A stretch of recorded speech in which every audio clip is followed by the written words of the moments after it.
오늘 출애굽기 11번째 시간입니다. 노매드 가치관으로 살아봅시다 라고 하는 제목으로 여러분들과 말씀을 나눕니다. 최근에 유튜브를 보다가 한 가정을 보았습니다. 한 사진은 한 5년 전 그들의 생활을 이렇게 촬영했던 그러한 내용인데요. 지금은 이미 26년 정도 다른 나라에 살았습니다. 저 때만 해도 20년간 7개국을 여행하다 해서 방랑가족 베를린에 삽니다 해서 촬영을 했는데 한국 가족인데요. 멕시코에서 살고 미국에 와서 살고 그 다음에 어느 날 갑자기 이민가방 3개, 4개를 가지고 뉴질랜드, 그 다음에 다시 중국, 일본, 그리고 지금은 독일에 살고 있는 그러한 가정입니다.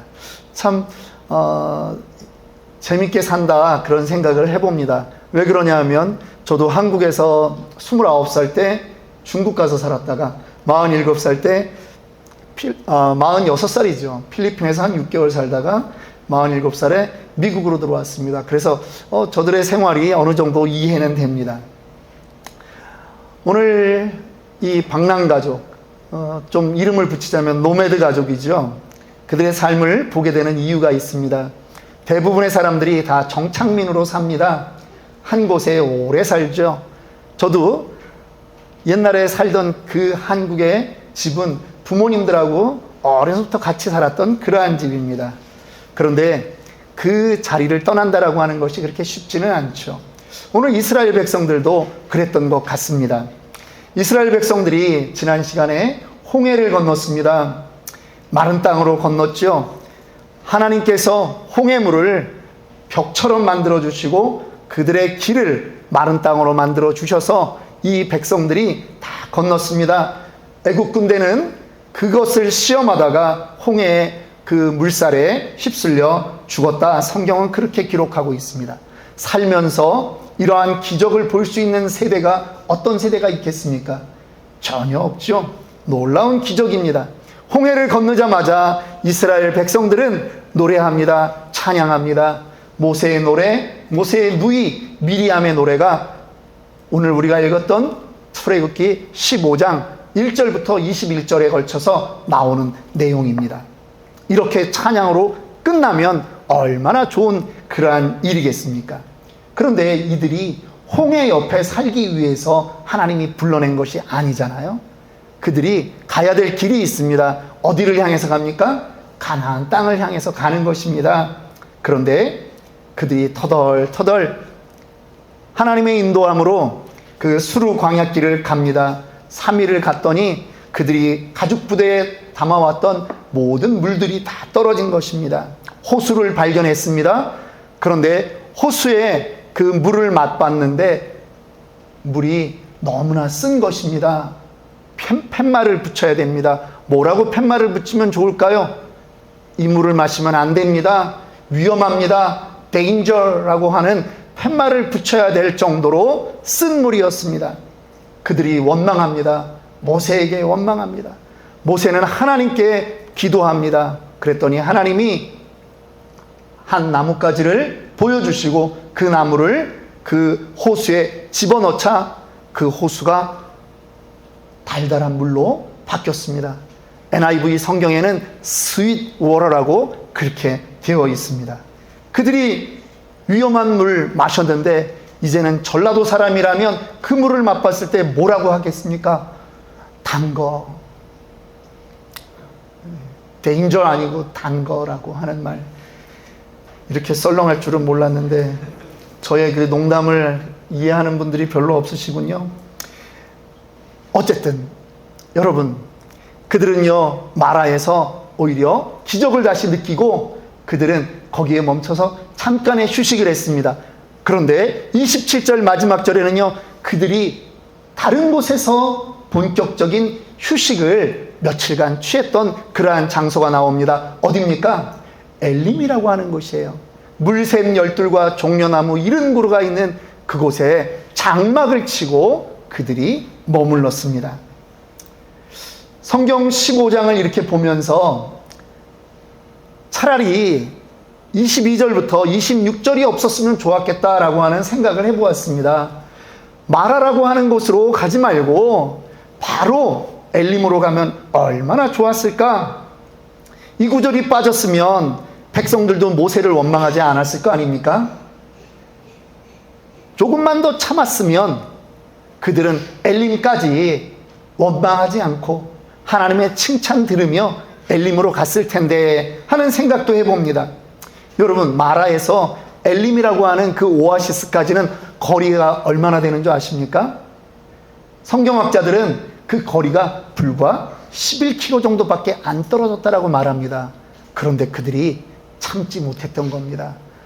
보이지 않으니까, 그 오아시스가 보이지 않았더니 그들은 마라에서 모세를 원망하고 하나님을 원망했던 것입니다. 조금만 더 참을 걸.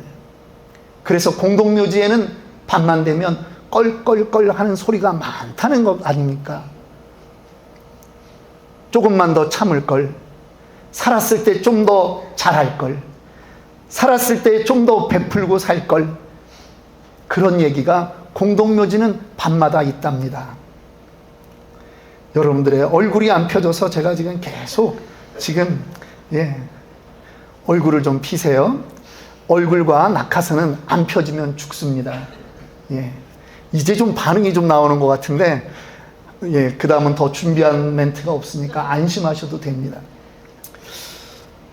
이 장면을 보면서 저는 이렇게 생각해 봅니다. 하나님이 왜 하필이면, 그리고 오늘 성경 기자는 왜 하필이면 홍해 이후에 첫 번째 사건을 이것으로 했을까라고 하는 것입니다. 오히려 이것은 하나님이 우리 인생에게 보여주는 하나님의 계획, 하나님의 청사진을 말씀하는 것은 아닐까라고 하는 것이죠.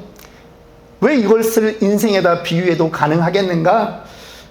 광야라고 하는 땅, 그렇죠. 우리는 인생길을 광야에 비추어서 이야기합니다. 탄탄대로가 없지 않습니까? 물이 없을 수 있습니다. 있던 길도 사라질 수 있는 곳이 광야라고 하는 것입니다. 그래서 광야라고 하는 그 인생길을 갈 때는 지도보다는 어쩌면 나침반이 필요한 곳이 광야가 아니겠습니까? 인생을 살아갈 때 여러분, 누군가가 여러분에게 지도를 줍니다. 이렇게 가면 돼. 그런데 사실은 각 사람이 살아가는 그 길이 다 다릅니다. 그래서 결국은 지도가 필요한 것이 아니라 광야 인생길에는 나침반이 필요하다라고 하는 거죠. 마라라고 하는 그 쓴물이 우리에게도 있습니다. 이 마라라고 하는 말은 성경에서 단순히 쓰다라고 하는 맛에 관한 말로만 사용되지 않습니다. 룻기에 보면 나오미라고 하는, 기쁨이라고 하는 이름을 가진 여인이 10년간 이방 땅 생활 가운데 남편 잃고 두 아들 잃었습니다. 이제 룻이라고 하는 모압 여인 며느리 하나랑 지금 자기의 고향 베들레헴으로 돌아왔습니다. 사람들이 부릅니다. 나오미가 왔다. 기쁨이 왔다. 그러는데 이 여인이 말하는 것이죠. 나를 나오미라 부르지 마라. 나를 마라라 불러라. 쓰디쓴 인생을 지금 맛보고 왔다라고 하는 것이죠. 인생에 그런 날이 없으면 좋겠지만 우리에게 정말 쓴맛을 보는 그러한 일들도 있다라고 하는 것입니다. 그런데 하나님은 우리 신자의 인생을 마라에서 끝장내는 것이 아니라는 거죠. 우리의 마지막 길이 있습니다. 엘림이라고 하는 오아시스입니다. 하나님이 예비해 두신 12 샘물이 있고 70여 종려나무가 있는 그 평안한 안식처가 있다는 것입니다. 이것이 하나님이 우리 신자의 인생을 이끌어가는 그러한 과정, 그렇게 봐도 무방할 것입니다. 그렇게 볼 수 있는 근거가 있습니다. 고린도전서 10장 2절에 보니까 모세에게 속하여 다 구름과 바다에서 침례를 받았다라고 성경은 기록합니다.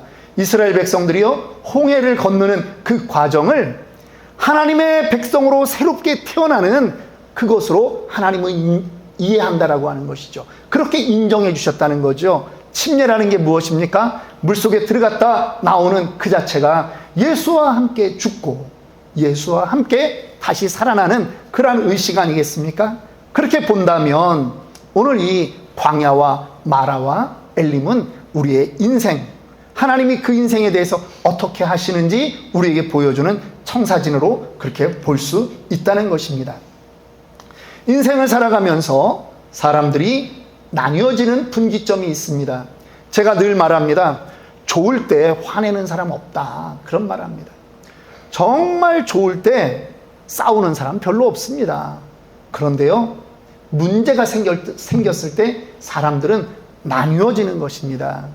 오늘 이스라엘 백성들은 조금 전에 홍해가 갈라지는 것을 보고 그 땅을 그렇게 건너와서 찬송했습니다. 축제를 벌였습니다. 그런데 3일 광야길을 가니까 불평불만이 올라오는 거예요. 여러분, 사람 간사한 겁니다. 그래서 한국말에는 어디 들어갔다 나올 때 다르다라는 얘기를 하고 있죠. 사람의 마음은 그런 것입니다. 쓴맛을 보는 순간이 될 때 사람은 나뉘어집니다. 기도하는 사람과 원망하는 사람입니다. 그런데 대부분의 사람은 원망을 많이 합니다. 인생에서 가장 불쌍한 사람들이죠. 이스라엘 백성들이 원망했습니다. 그들의 원망은 사실 모세만을 향한 원망은 아닌 걸 우리가 압니다. 그들은 하나님을 향해서 원망하는 것입니다. 인생을 살면서 남 탓하는 것이죠. 모세 때문에, 너 때문에,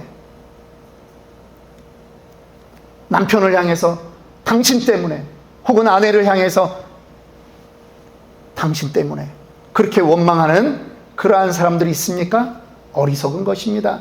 고난에 대한 태도가 잘못되었다라고 하는 것입니다.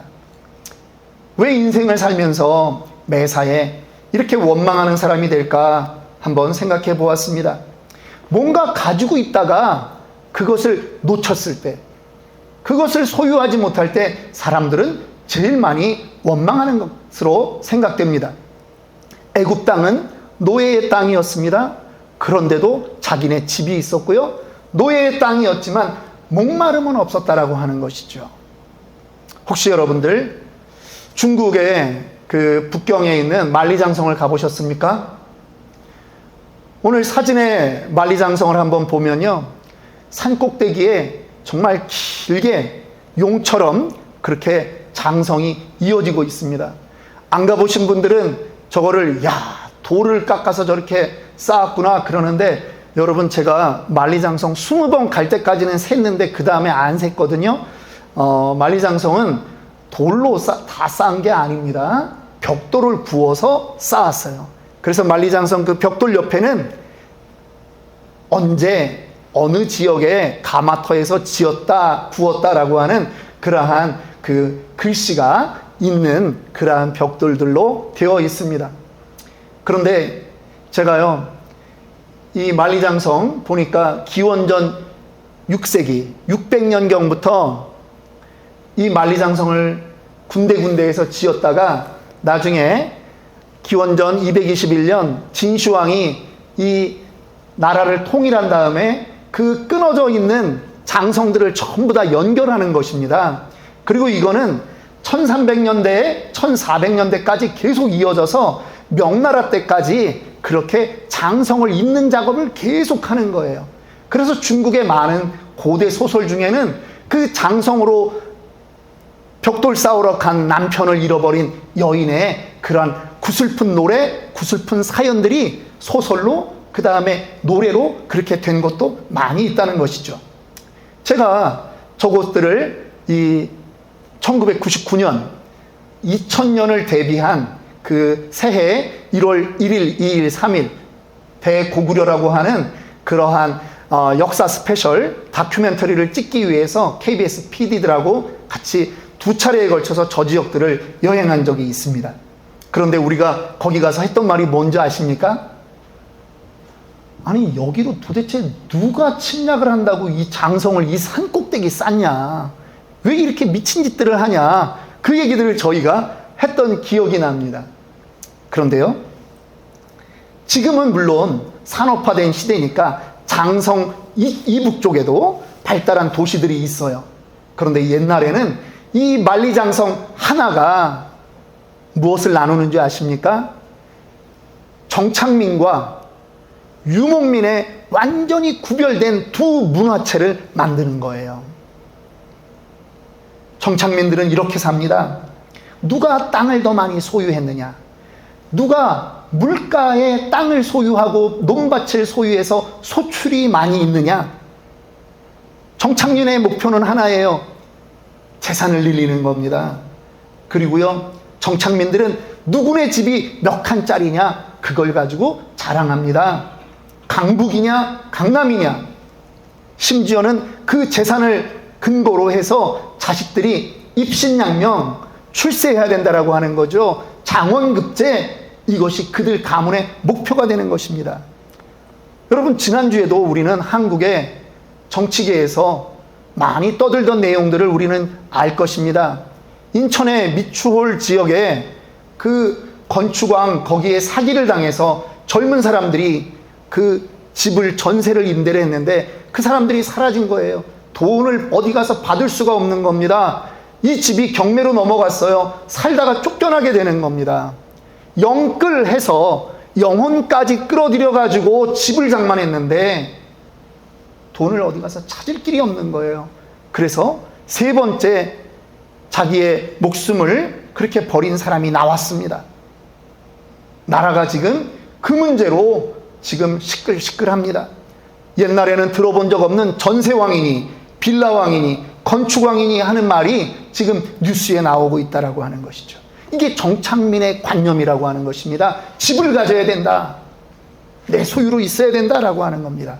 정착민들이 두려워하는 것이 있습니다. 두 가지가 있는데 하나는 가뭄입니다. 하나는 전쟁입니다. 모든 것을 이룰 수 있기 때문입니다. 그래서 가뭄을 대비해서는 댐을 만듭니다. 저수지를 만듭니다. 전쟁을 위해서는 이웃나라와 이웃마을과 동맹을 맺습니다. 그런데요, 정착민들이 더 무서워했던 한 가지가 있다는 걸 아십니까? 유목민입니다. 말을 타고 언제든지 기동성 있게 침략해오는 그 사람들을 가장 두려워했습니다. 노매드 인생들, 그들을 두려워했습니다. 그러면 만리장성 건너편에 살고 있는 이 노매드 인생의 사람들은 어떻게 살았을까요? 노매드라고 하는 말 우리가 잘 알죠. 자유롭게 이주하면서 생활하는 사람들을 말하는 것입니다. 히피족이라든가 집시라든가 이런 거랑은 좀 다릅니다. 저들은 저들의 산업이 있고 저들만의 문화가 있어요. 저들도 재산이 있습니다. 잘 달리는 말, 마차, 그리고 비바람을 가려줄 수 있는 저들의 텐트, 그것이 저들의 재산입니다. 그런데 저들은요, 땅을 소유하지만 그 소유했다고 그것을 자랑하지 않습니다. 양들이 초원에 그 풀들을 다 먹고 나면 그들은 떠나야 하기 때문입니다. 그러니까 땅을 몇 평을 가졌느냐는 저들에게 중요한 게 아니에요. 근거지는 언제든지 떠나야 되기 때문입니다. 텐트는 저들에게 중요한 것입니다. 그런데 텐트도 접었다 폈다 하기에 너무 불편한 너무 큰 텐트는 저들에게 필요가 없는 것입니다. 말이 중요하죠. 그런데요, 말은 유한합니다. 몇 년, 15년, 20년, 오래 살아봤자 그 정도입니다. 그러니까 더 자랑하지 않는 거예요. 자기네들의 인생은 그저 천하를 돌아다니며 살기에 적합하면 된다라고 하는 것입니다. 정착민은 유목민들을 두려워한다 그랬습니다. 그런데 유목민이 두려워하는 게 한 가지 있습니다. 그게 뭔지 아십니까? 유목민은 정착에 대한 욕구를 두려워하는 것입니다. 어디엔가 텐트를 쳤는데 여기가 너무 좋은 겁니다. 그래서 풀을 다 양과 염소에게 뜯어 먹였는데도 떠나고 싶지 않다라면 그들은 그것이 두려운 거예요. 중국 역사가 말해주고 있습니다.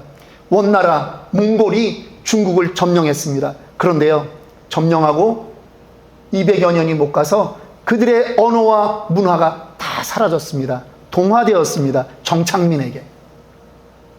만주의 근거지를 두었던 여진족의 그 나라, 청나라가 북경을 장악하고 전 중국을 차지했습니다.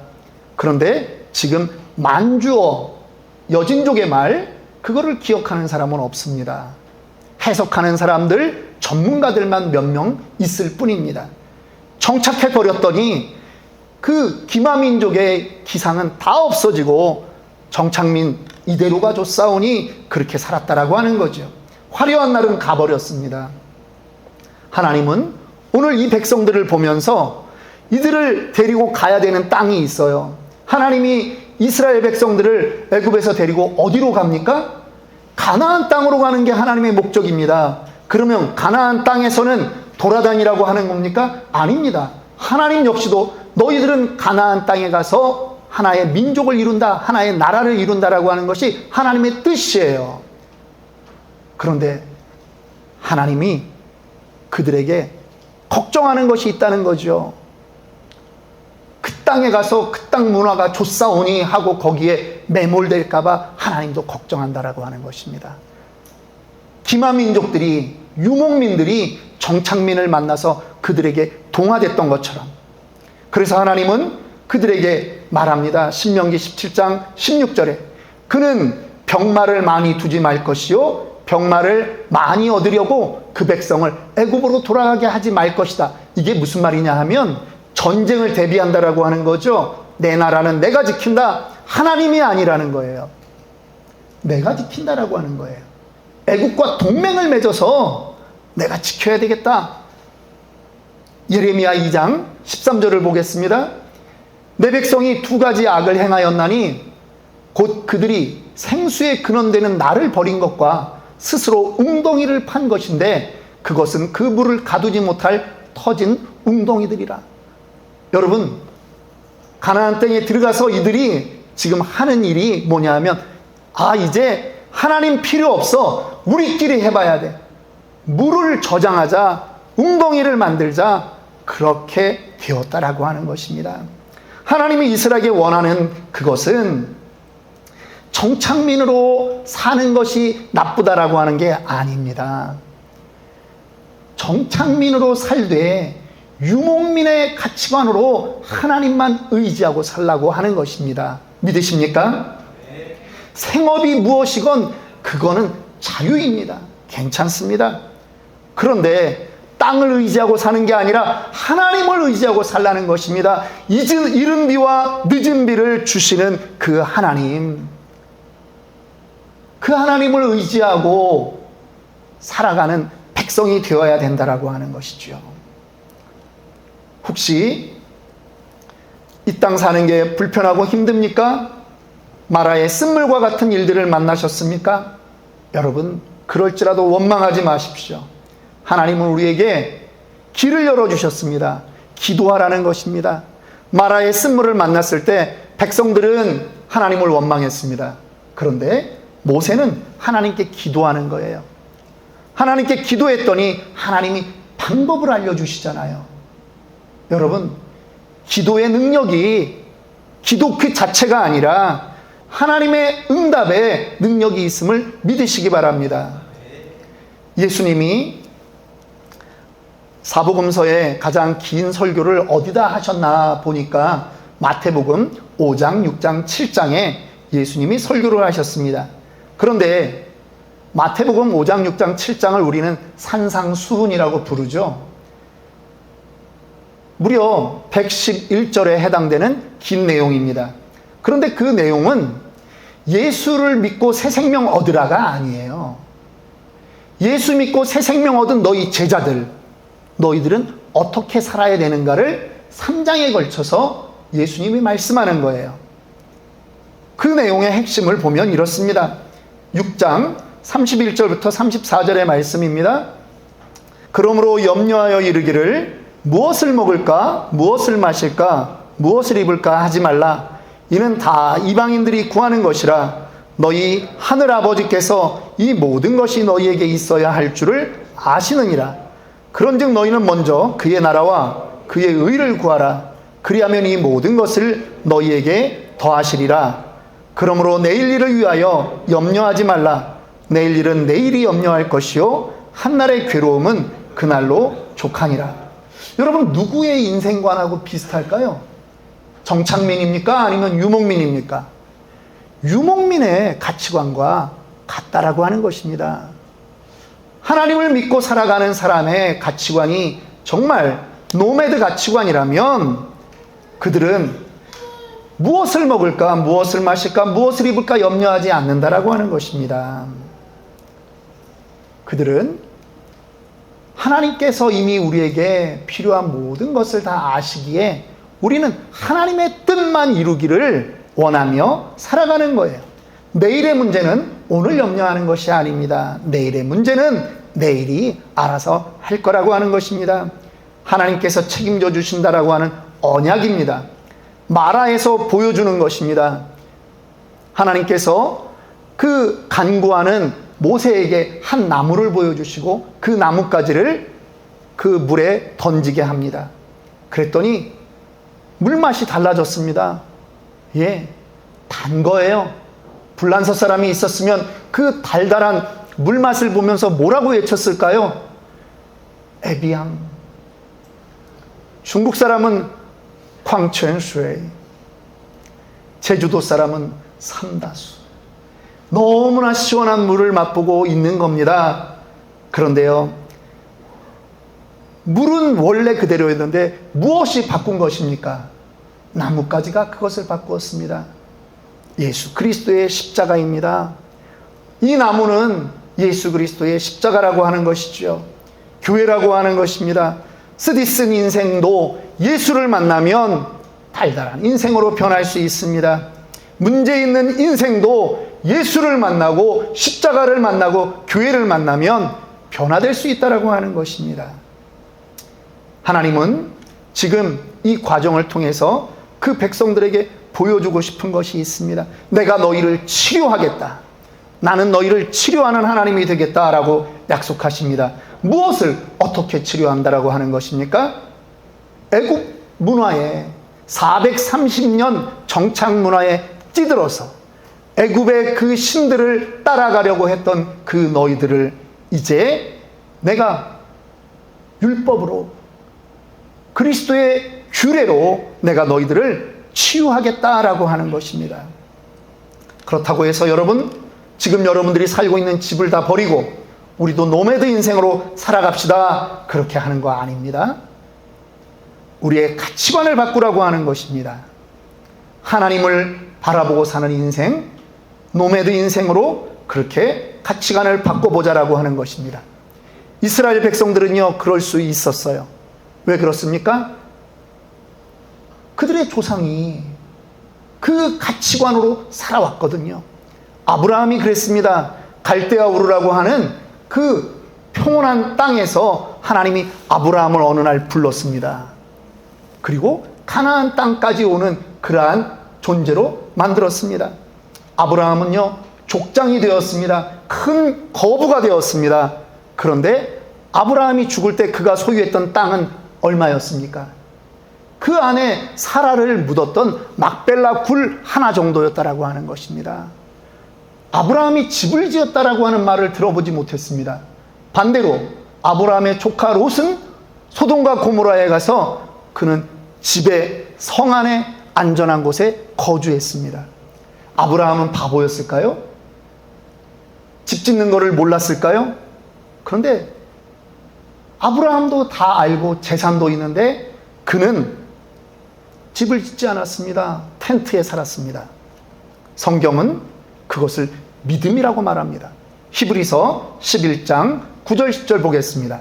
믿음으로 그가 이방의 땅에 있는 것 같이 약속의 땅에 거류하여 동일한 약속을 유업으로 받은 이삭 및 야곱과 더불어 장막에 거하였으니 이는 그가 하나님이 계획하시고 지으실 터가 있는 성을 바랐습니다. 아브라함이 그 땅에서 집을 짓지 않고 텐트에 살았던 그 이유는 돈이 없거나 뭘 몰라서 그런 게 아니라는 것입니다. 그의 가치관이 누구에게 향해 있었다?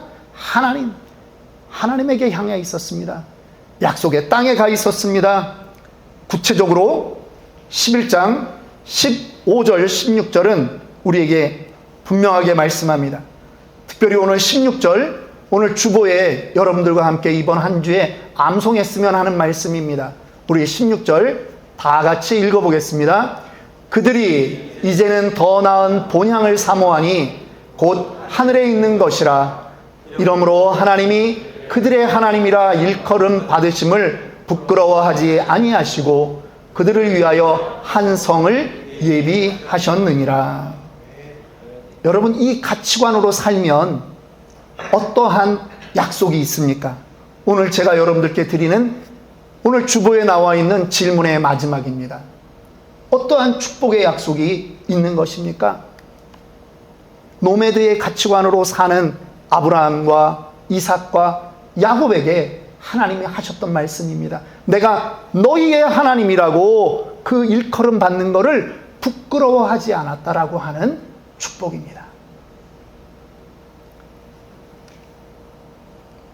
여러분들이 어딘가에 나가서 어떤 일을 했는데 수치스러운 일을 하면 여러분들의 부모님이 혹은 여러분들의 가족이 잠시 여러분들에게 눈을 안 마주칠 수 있습니다. 창피하다라고 하는 거죠. 그런데 지금 하나님만을 바라보고 살아가는 그 가치관으로 우리가 인생을 산다면 하나님은 우리에게 어떤 이름을 주시겠다? 내가 너의 하나님이라고 불리워지는 것에 대해서 내가 부끄러워하지 않겠다. 내가 너희를 위해서 한 성을 예비해 두었다. 이 약속을 우리에게 주시는 줄 믿습니다. 말씀을 마치겠습니다. 우리는 이 땅을 영원히 살지 않습니다. 그럴 수 없습니다. 그런데 마치 이 땅을 살아가는데 우리는 영원히 살 것처럼 그렇게 살아가고 있지는 않습니까? 여러분들의 삶의 패턴을 한번 돌아보아 보십시오. 처음에 영상 사진에서 보았던 그 가정의 인터뷰를 제가 2번 이상 들었습니다.